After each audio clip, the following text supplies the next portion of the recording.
starting with chapter number first of history, that is the rise of nationalism in Europe. Now you have already done chapter number. So you have already done the nationalism in India chapter. So you know the meaning of nationalism. Anyone? Anyone? Independence. Nationalism. The meaning of nationalism. The word nationalism. Sorry. Yes. Which belongs to our country. Anyone else? See, the nationalism means the collective identity or the belongingness. The collective identity we have or the common identity we have. Okay. This is identification with one's own nation and support for its interest. When we identify with some area, with some nation, and we want to promote the interest of a particular nation. What happened before the 19th century? There were empires. There was Ottoman Empire. Do you remember the Russian Revolution chapter? You did in class 9. You at least remember the Russian Empire? French Revolution. The Russian Empire, the socialism in Europe and the Russian Revolution. In that you must have studied the Russian Empire. That it constituted the country Russia as well as many other Central Asian countries and European countries. So there was Ottoman Empire that was ruled by Turkey, or the empire whose head was Turkey. And then there was Mughal Empire in India, and later on British Empire came in India. So in the world there were so many empires, but there was no nation in that time. Okay, there were empires, and the boundaries of empires keep on expanding and decreasing. The boundaries keep on changing. So people do not emphasize themselves as a common people. They think that their identity keeps on changing. They do not have a common identity at that time. So during the rise of nationalism in Europe, it started from France. You must have studied the French Revolution. Okay. So the change or the ideology, a new perspective came from France. The change came from France. What was the change? See, before there were empires, before there were kings, before there were dictators. At that time there was no equality. Of course, the king will have more rights, the nobles will have more rights. So there were, at that time, during the time of empire, there was no equality or freedom. There was no equality or freedom. So during the French Revolution or during the change that was brought from the France, the idea of equality and freedom came. Okay, so change is coming in the Europe. And the nationalism, the idea of collective, the common identity came. That we have the common struggles, we have the common identity. So we have to fight for the struggles, we have to fight against those struggles, we have to fight together. See, in nationalism in India, you must have studied that India were fighting against. The Indians were very much repressed from the British rule. So they had a common identity. They had a common perspective that they want to fight against the Britishers. That's how the collective identity or the common identity came. And they felt that we belong to this place. We have lived here for so many years, so many centuries. And how come some outsider is ruling over us? So this is what happens when you start having the common identity and the belongingness. That you feel that we belong to this place. We belong to this area. That is the feeling of nationalism. That we have a common identity and we belong to this place, and this place interest is the interest of art. The common identity is also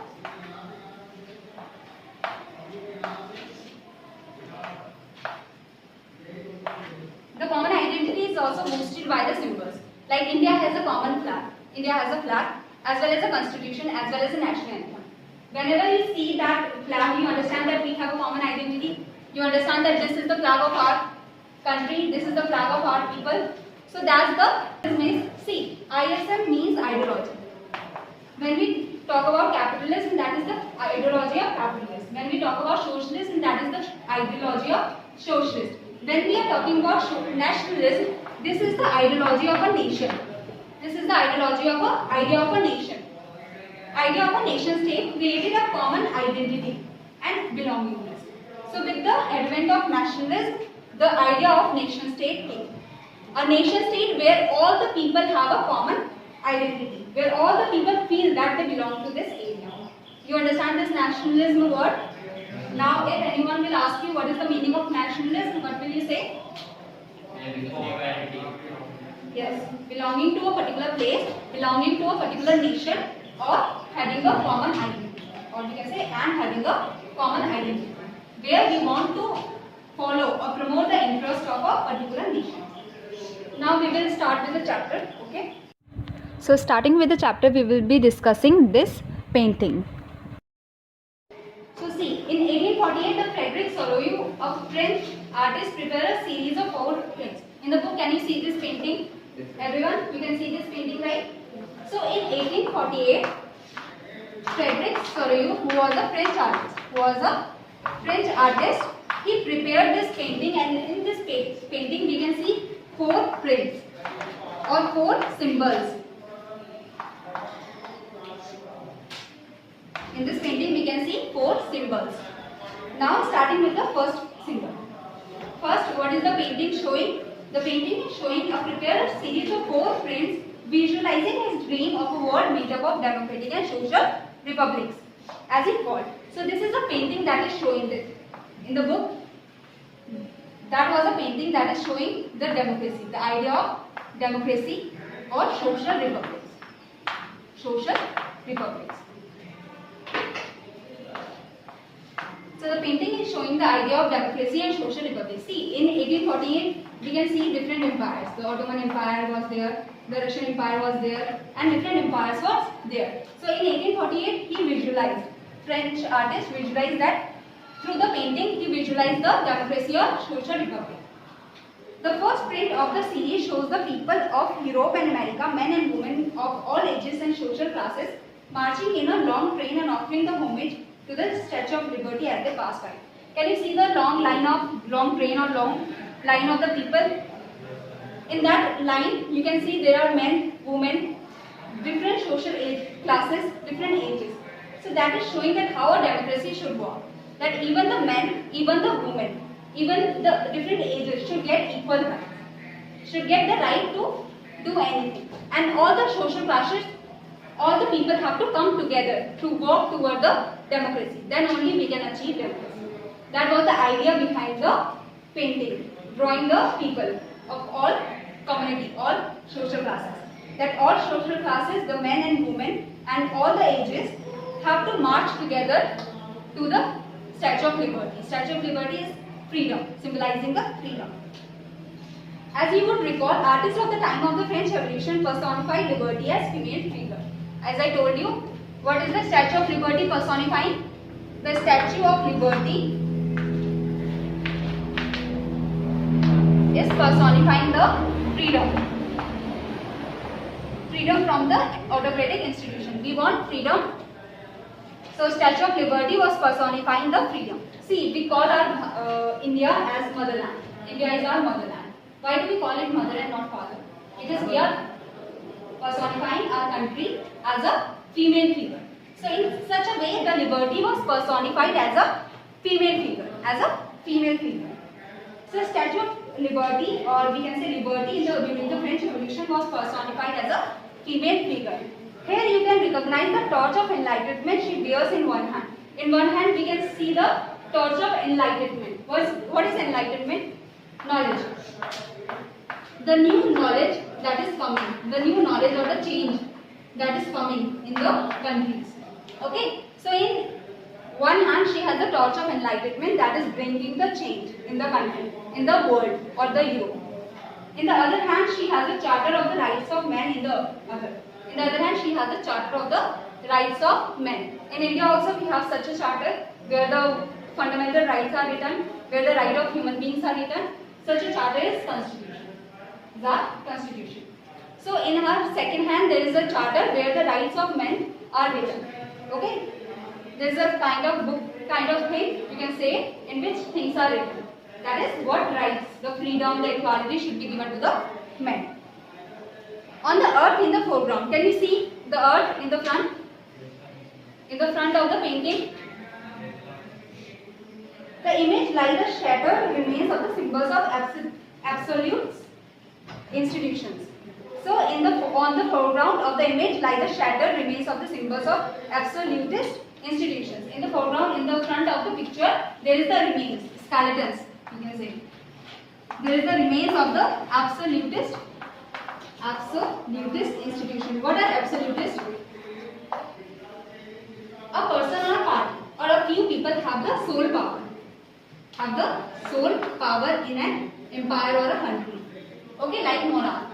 The kings had the sole power. They had the power to do anything in the whole country, to make any kind of law, to make any kind of changes. So, absolutist society is a society in which the absolute, the total power is given to the monarch or to the king or to the dictator. Literally a government or system of rule that has no restraints on the power exercised. He or she has the absolute power, no restraints on the power. In history, the term refers to a form of monarchical government that was centralized, militarized and repressive. See, this is a centralized power. The central, why is it called central? Because the main power is in the hand of some central authority. That is repressive. If someone is given so much power, he becomes repressive because he cares about only himself. And also militarized, that he uses the military as he wants, as he or she wants. So absolutist, you understand? Absolutist is the sole power that has all the power in the country or in the empire. In Saraju's utopian vision, the people of the world are grouped as distinct nations identified through their flags and national costume. So see now, you understand some of the features. The Statue of Liberty is a female figure because in French Revolution the liberty is personified as a female structure.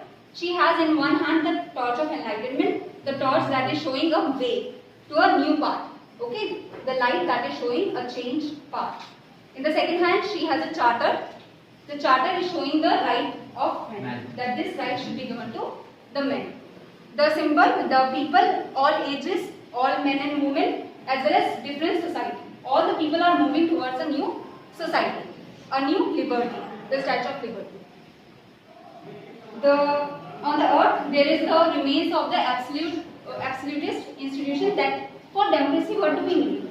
For democracy to come, we need to end the monarchies. We need to end the dictatorship. Then only the democracy can enter. So that's why he showed the remains of the absolutist institutions or the absolutist power.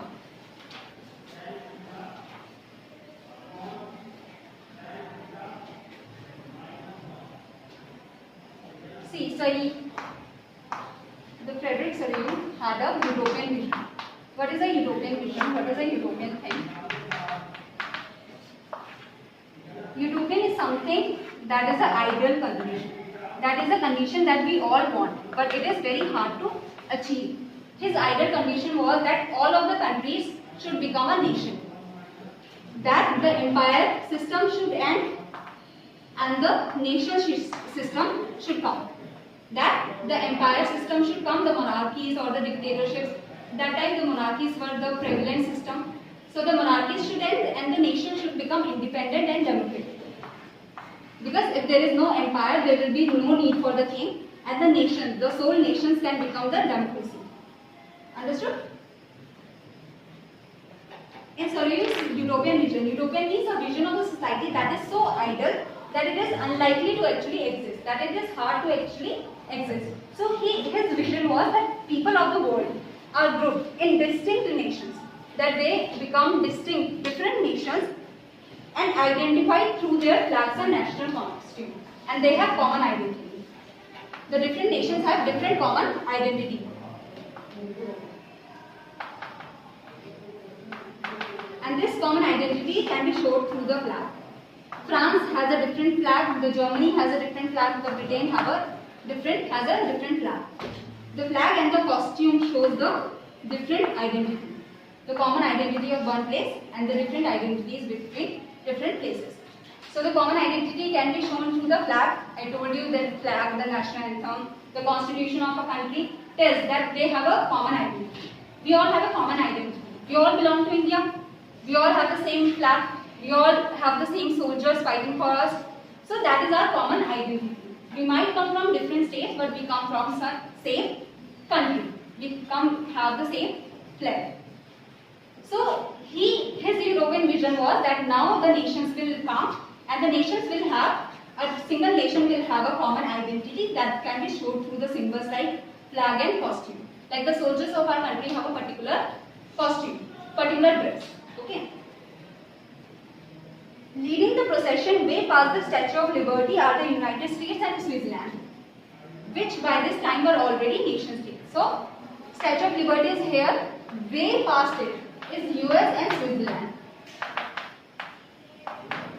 See, here are the countries, here are the flags who are still under the empire, who have still not become a nation or a democratic situation, which doesn't have a democratic situation, who are still under some empire. But way past the Statue of Liberty is US and Switzerland. US and Switzerland have attained the nation. They have become a nation. They are not an empire. They have become a nation state. They have common identity. They are following the democratic situation. So next is France. Identifiable by the revolutionary tricolor has just reached the statue. Behind the statue we can see a flag. Behind the statue we can see the flag of France. What is the color of the flag? Blue, white and red. Blue, then white and then red. That is the flag of France. Why it has reached the statue? Because the revolution or the change has started in France. That's why it has reached the Statue of Liberty. After France, France is followed by peoples of Germany, wearing the black, red and gold flag. Next are the people of Germany that have the flag of black, red and gold. Interestingly, at the time when Sarajevo created this image, the German people did not yet exist as the United Nations. See, when the Sarajevo made the painting, at that time there was no Germany. There was no nation called Germany. The flag they carry is an expression of liberal hopes in 1848 to unify the numerous German-speaking principalities into a nation state under a democratic constitution. So see India, take the example of India. During the independence, India became a country. Before that we had different kings. We had King Hari of Jammu and Kashmir, we had a different king of Junagadh, we had a different king of South. So we had different states and we combined these states to become a country. Similarly in Germany also, now we call it Germany, but before it was like different states. And the different states were ruled by different kings. So German speaking principalities. The flag. Now what is the flag showing? What is the black, red and gold flag showing? It is showing the hopes in 1848 to unify the German speaking principalities. They wanted to unify the states that are German speaking and make them one nation under a democratic constitution. They wanted to make it a nation under a democratic constitution. Okay? You understood the concept of German states and why they wanted to combine it. They wanted to combine all the German speaking nationalities so that it can become one nation, because they have a common identity, they have the common language as well as common history. So they want all the states of German speaking principalities to combine and make a German nation, as well as they want democracy to come in that German nation. That's why they have this flag that tells us the hope that the people have, that they will bring all the nations, all the states into one nation. Why they can't bring all the states in one nation when the people want? Because they have different kings, and the kings do not want to give up their position and make it a nation, make it a single nation who have a democracy. Why do the kings want to give up their position, their power? Understood?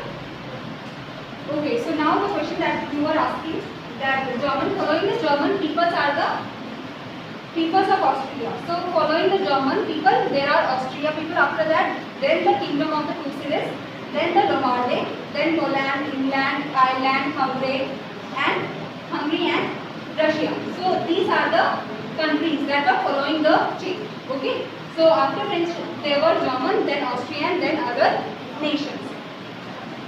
from the heavens above, from the above we can say, from the heavens, the Christ, saints, angels gaze upon the sea. So the Christ, we can say the Christ is the God of, is the Christian God, okay, in the Christianity. Why Christianity? Because in Europe and America the prominent religion is Christianity. So the French artist has used the Christ and the saints and the angels to show that even the God is looking over us, and they have been used by the artist to symbolize, and the gods are being symbolized, shown, so that the fraternity among the nations of the world. Okay, the gods are the symbols that we have to bring brotherhood among the nations.